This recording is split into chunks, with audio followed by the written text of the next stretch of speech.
ওনারা যে এবার একটা এত বড় একটা সিদ্ধান্ত নিলেন, বাংলাদেশের ইতিহাসে অর্থ বছরের মাঝামাঝি একবারে এতগুলি পণ্যের মূল্য বৃদ্ধির ইতিহাস নাই রে ভাই, ওনারা সেই ব্যবস্থা করেছে। প্রেস সচিব শফিকুল আলম সামাজিক যোগাযোগ মাধ্যমে তার সম্পদের হিসেব দিয়েছেন। খুবই সাহসী কাজ, এটা নিয়ে প্রশংসা সমালোচনা দুটোই চলছে। আপনারা সম্পদের হিসাব দিবেন না? কেননা আপনাদের নিয়েও কিন্তু লোকের সন্দেহ। আরেকটার সাথে একটু প্রশ্ন যে আপনি তো অনলাইনে আপনার ইংলিশ যে ক্লাস সেটা দেখছিলাম আমি আজকে, সেখান থেকে একটা শব্দ শিখেছি, এমবি ডেক্সটেরাস, মানে মেধাবী। জি, আপনি মেধাবী, কিন্তু স্কুল অফ এক্সিলেন্স সেটা কেমন চলছে? দুইটা প্রতিষ্ঠান রয়েছে। জি, আচ্ছা, আমি ওইটার কথাই জানি। এইটাই কি আপনার আয়ের একমাত্র উপায়? না, আমি 2017 সাল থেকে ইনকাম করি। আমি 2017 সালের 2016 সালের সেপ্টেম্বরে হচ্ছে আমি ইউনিভার্সিটিতে চান্স পাই, আর 2017 সাল থেকে আমি ইনকাম করি। আমার প্রথমে প্রকাশনী ছিল, এই প্রকাশনী থেকে আমার নিজের এখনো বই আছে, এবং পরবর্তীতে আমি হচ্ছে ওই যে শেডিউ এডুকেশনের যে কোচিং, সেখানে আমি পড়ানো শুরু করি, এবং পড়ানো সেখানে আমার ঢাকা ইউনিভার্সিটি 2000 মানে আমার অনেক স্টুডেন্ট আছে, আজকে মেডিকেলের রেজাল্ট দিয়েছে, সেখানেও আমার স্টুডেন্ট আছে, এবং আমি এখনো পড়াই। আমি এখনো দেখা যাচ্ছে আমার আরো 2টা ক্লাস বাকি আছে 25 তারিখ ঢাকা ইউনিভার্সিটির পরীক্ষা। আমি দেখা যায় ফজরের পরে 6টা-7টার দিকে আমি ক্লাস নেই। এবং আমার যে ইনকাম সোর্স রয়েছে, সেই ইনকাম সোর্সের যে মূল অংশগুলো, সেটা হচ্ছে প্রথমত হচ্ছে প্রকাশনী, দ্বিতীয় হচ্ছে এখনো আমি পড়াই, প্রকাশনীতে আমার ইনভেস্টমেন্ট রয়েছে, এবং হচ্ছে তারপর প্রকাশনী নাকি কয়টা প্রকাশনী? একটা প্রকাশনী। তারপরে হচ্ছে আমার 2টা অনলাইন প্রতিষ্ঠান রয়েছে, একটা প্রতিষ্ঠানের ডিরেক্টর আমি। এখন প্রশ্ন করতে পারেন সেগুলোকে আন্দোলনের পরে হয়েছে কিনা? না, সেগুলো আন্দোলনের পরে না। যেটা আমি ডিরেক্টর, সেটা হচ্ছে 2023 সালের জুন মাসে সেটার আমি হচ্ছে চুক্তিবদ্ধ হয়েছে, এবং সেখানে আমার একটা ইনভেস্টমেন্ট রয়েছে। তারপরে হচ্ছে আরেকটা প্রতিষ্ঠান আমি পড়াই, অনলাইন প্রতিষ্ঠানে আমি পড়াই, সেখানেও হচ্ছে আমি কোর্স বিক্রি করি। আমার কোর্স বিক্রি করি, এবং এই কোর্স থেকে রেকর্ডেড কোর্সও সেখানে বিক্রি হয়, এবং সেখানে লাইভ কোর্সও বিক্রি হয়। এগুলো হচ্ছে আমার ইনকাম সোর্স। এবং আমি রাজনৈতিক দল পরবর্তীতে যদি আমরা হই বা রাজনৈতিকতে যদি আমি যাই, বা খুব দ্রুততম সময়ে আমার যে ইনকাম রয়েছে, আমার বাবার যে ইনকাম রয়েছে, আমার স্ত্রীর যে সম্পদ রয়েছে, বা আমার মা এবং অত ফার্স্ট হ্যান্ড রিলেটিভ যাদের রয়েছে, আমি সেটাকে অবশ্যই প্রকাশ করবো। সেক্ষেত্রে একটা বিষয় রয়েছে, দেখেন আমি যখন ইনকাম, ওই যে শফিক ভাইয়ের যে ইনকাম সোর্স দিয়েছে, তো আমাদের ক্ষেত্রে যেটা হয়েছে, আমি স্টুডেন্ট অবস্থায়, আমি কিন্তু জাস্ট মানে ইউনিভার্সিটি লাইফ শেষ করেছি। তো আমাদের ক্ষেত্রে দেখা গিয়েছে কি, অনেক ট্রানজাকশন আমাদের হাতে নিতে হয়েছে। যেমন আমি কোচিং এর ক্লাস নিতাম, 15,000 টাকা দিত, এটা আমি হাতে নিয়েছি, এটা কিন্তু আমার কোনো হিসাব নাই। বা ট্যাক্সের যে বিষয়গুলো এখন আসছে, তখন কিন্তু এই বিষয়গুলো এখনো আসেনি, মানে ওই সময় পর্যন্ত আসেনি। সুতরাং এই জায়গাগুলো স্পষ্ট করে, এবং যেটাকে একদম স্বচ্ছভাবে আমার ব্যক্তিগত আমার যে ইনকাম সোর্স রয়েছে, সেটাকে অবশ্যই আমি প্রকাশ করবো। যদি নির্বাচনে রাজনৈতিক দল করেন এবং নির্বাচনে দাঁড়ান, তখন আপনি? না, আমি এখনই দেব, মানে এখন সময়টাই জানতে চাচ্ছি এখন বলতে হচ্ছে আমি এই মাসের শেষের দিকের মধ্যে হচ্ছে আমি আমার যে আয় বিবরণী, মানে আমার যে ইনকাম রয়েছে, আমি ইনকাম প্রকাশ করবো। এবং আমার ইনকামের সোর্স জানার জন্য আমি প্রকাশ করার আগে আপনারা আমার প্রতিষ্ঠানগুলো যেগুলো রয়েছে, সেগুলোকে সার্চ করলেই দেখবেন যে সেগুলোর অর্থ কি পরিমাণ ইনকাম করে। 5 মাস আগে আপনার আয় কত ছিল, আপনার সম্পদ কত ছিল, আর 5 মাস পরে কত, সেটা তফাৎ জানতে পারবেন? সেটা আপনি এখনো যদি সার্চ করেন যে স্কুল অফ এক্সিলেন্সের কোর্সগুলোতে কি স্টুডেন্ট, মানে কতজন কিনেছে, সেখানে লেখা আছে কতজন কিনেছে এই কোর্সটা, এবং সেটার সাথে যদি আপনি কোর্সের দাম কত সেটা গুণ দেন, এবং সেটা 10% আমি পাই, এবং ডিরেক্টর অ্যালাউন্স বাবদ আমি প্রত্যেক মাসে 90,000 টাকা পাই। এখন থেকে না, এই যে স্কুল অফ এক্সিলেন্সের ডিরেক্টর অ্যালাউন্স বাবদ আমি একদম নর্মালি ইনকাম নিয়ে কথা, আমার তখন থেকে 90,000 টাকা হচ্ছে ডিরেক্টর অ্যালাউন্স প্রত্যেক মাসে 2023 সালের জুন থেকেই। এবং বছর শেষে যে ইনকাম হয় সেটার 10% আমি পাই। এবং যদি আমি ক্লাস নেই, মানে আমার প্রতিষ্ঠান যেটা আমি ডিরেক্টর, সেটার যে আমি যদি ক্লাস নেই, প্রত্যেক ক্লাসের জন্য আমার 10,000 টাকা সেখানে হচ্ছে আমাকে দেওয়া হয়। আর যদি ক্লাস না নেই, ফ্রিল্যান্সিং অন্য কাউকে দিয়ে ক্লাস করাই, সেক্ষেত্রে শুধুমাত্র বছর শেষে আমার যে মোট লাভের আমি 10% পাই। আর আরেকটা প্রতিষ্ঠান যেটা এসিএস, আমি বলছি এসিএস এ আমি পড়াই, সেখানে ইংলিশ কোর্সটা এই বছর প্রায় আমার 16,000 স্টুডেন্ট কিনেছে।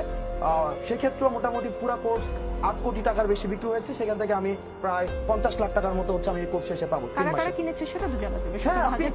আপনি চাইলে আপনি নিজেও কিনতে পারবেন। আমি আশা করব আপনি নিজে কিনবেন। কোন 17,000, আসলে 17,000 মানুষ কিনেছে কিনা সেটা এখন দেখতে পারবেন। এবং এটা একটা প্রচার হয়ে গেল যমুনা টেলিভিশনে, যেখানে 1 সেকেন্ডের মানে 1 মিনিটের একটা বিজ্ঞাপন দিতে 70,000 টাকা লাগে, সেখানে আমার 2টা প্রতিষ্ঠানের বিজ্ঞাপন হয়েছে। আমার 2টা প্রতিষ্ঠান, স্কুল অফ এক্সিলেন্স এবং এসিএস। না, সেই সুযোগটা আপনাকে দেওয়া উচিত হয়েছে কিনা আমি ঠিক বুঝতে পারছি না। আসছি মাসুদ কামাল, সরকারকে সমর্থন করছি, তবে এই সরকার যদি শিক্ষক সহ বিভিন্ন সেক্টরে বৈষম্য তৈরি করার চেষ্টা করে, তাহলে সমর্থন করব না বলে মন্তব্য করেছেন নাগরিক ঐক্যের সভাপতি মাহমুদুর রহমান মান্না। এটা কিসের লক্ষ্য? বলি, একটা জিনিস হলো কি, এই সরকারের নানা দিক দিয়ে নানা ধরনের ব্যর্থতা আছে। এই যে দেবপ্রিয় কথা বললেন, আমি কিন্তু কতগুলো কথা বলেছি যে এই যে ভ্যাট বাড়ানোর ব্যাপারটা যে বলেছেন, যে এটা খুবই অবিবেচনা করতে সিদ্ধান্ত। শিক্ষকদের নিয়ে আরেকজন বলতেছেন বিভিন্ন জায়গাতে যত আন্দোলন হচ্ছে সব আন্দোলনের জন্য তারা সরকারকে দায়ী করতেছে। এই দায়ী করাটা যে একেবারে অমূলক তা কিন্তু আমি মনে করি না, কারণ 8 মাস প্রায় 6 মাস তো হয়ে গেল। এই 6 মাসে আপনারা এটা কোনটা সমাধান করতে পারছেন দেখান তো, একটাও সমাধান করতে পারছেন?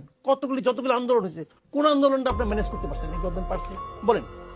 একটা জিনিসকে দেখেন, এই যে আমি অর্থনৈতিক বিষয়টা একটু বলি আপনাদেরকে, এই যে তারা শতাধিক পণ্যে ভ্যাট এবং এক্সাইজ ডিউটি যোগ করলো, মানে সম্পর্ক শুল্ক যোগ করলো। পুরো আওয়ামী লীগের আমলে যে দুইজন অর্থনৈতিকবিদ সবচেয়ে বেশি আওয়ামী লীগের অর্থনৈতিক কর্মকাণ্ডের সমালোচনা করতেন, সেই দুইজনই এখানে আছে, সালেউদ্দিন আহমেদ, আহসান ইসলাম। দুজন বহুবার আমার সঙ্গে বহুবার বসে তারা আলোচনা করছেন। তারা আওয়ামী লীগ গভর্নমেন্টকে নানা ধরনের উপদেশ দিতেন যে এটা হওয়া ঠিক না, এরকম করা উচিত, এরকম করা উচিত। তো এরকম আরো লোক আছে, ওনারা যে এবার এত বড় একটা সিদ্ধান্ত নেন, বাংলাদেশের ইতিহাসে অর্থ বছরের মাঝামাঝি একবারে এতগুলি পণ্যের মূল্য বৃদ্ধির ইতিহাস নাই রে ভাই, ওনারা সেই ব্যবস্থা করেছেন। আমি কিন্তু সবিনয়ে প্রশ্ন করছি, আপনার কার সঙ্গে আলাপ করে করছেন?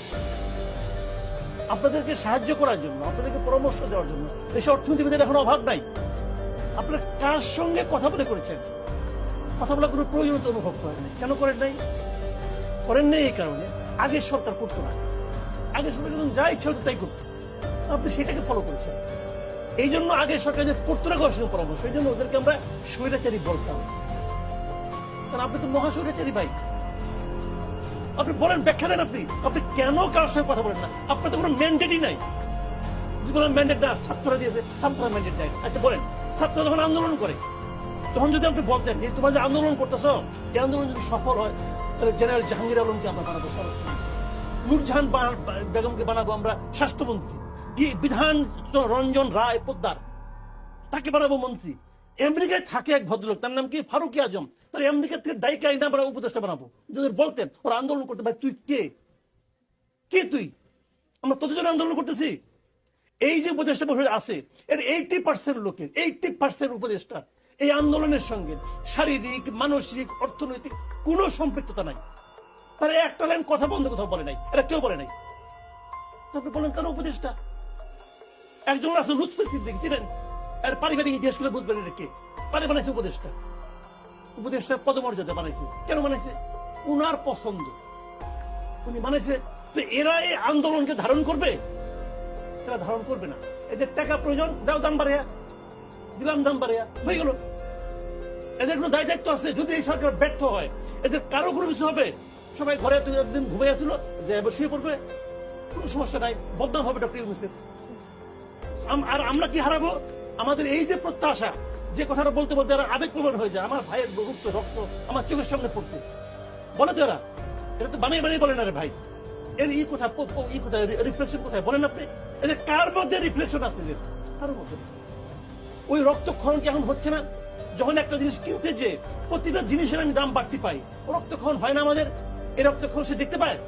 কেউ দেখতে